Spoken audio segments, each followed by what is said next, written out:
5 surrealist novels that you absolutely have to read. Now, the first is Andre Breton's Mad Love. He was one of the founders of the surrealist movement, and this is basically sort of an ode to his wife, Jacqueline Lamba. It's a celebration of love, finding love in the ordinary, but eternal love. The premise is that true love never dies. It's beautiful, and it reads in a very associative way. It's fragmentary, it rambles on, it jumps from one thing to another, but it's just so beautiful, and there's pictures, photographs, artworks throughout, and commentary on all the artworks.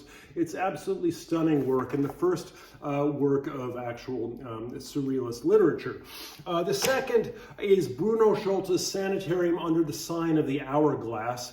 This is a very phantasmagorical collection of stories, all relating to his life in Austria, the Austro-Hungarian Empire, in a Jewish neighborhood, trying to recreate his past, his obsession with his dead father. It's kind of Proustian in its obsession with the past and its beautiful, elegant writing, but it's also like Kafka in that it's very myth-like, it's like a phantasmagorical allegory, but it's again very fragmentary, very dreamlike, and there's a direct reference to Kafka in the last story, in which his father appears as a bizarre crab-like figure, but absolutely must read it. And a true tragedy. It was his second novel, and after that he was killed by the Nazis. He could have been so much more. But the third is my new novel, which is coming out in a week, The Orphean, which is a day in the life of a men's fashion and fragrance influencer on his way to meet his estranged daughter, and all of the strange, bizarre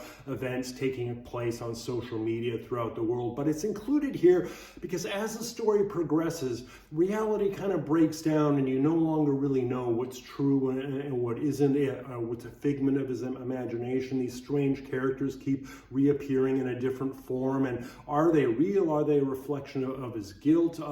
It's basically open to interpretation, but it's coming out in just a week, so get your hands on it if you like literature in this vein. Then fourth one is Georges Bataille's Story of the Eye, which was apparently one of Bjork's favorite books back in the 90s, and there's actually references to it in her video for Venus as a Boy, in which she's playing with an egg. He's Venus as a boy.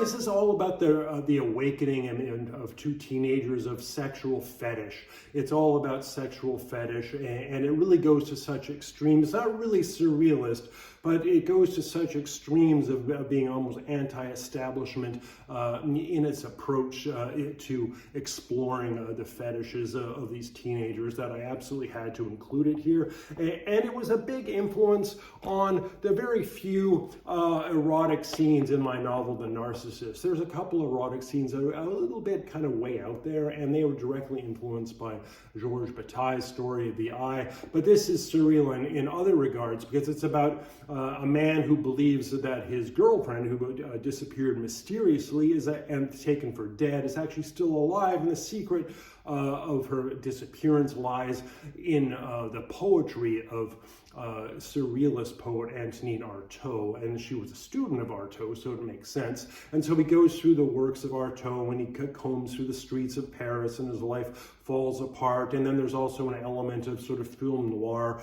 where the world seems to be kind of conspiring against him, and it all comes to this very shocking conclusion. This is my most popular book, over 25,000 copies out there, and actually out in a new beautiful edition here, as you can see.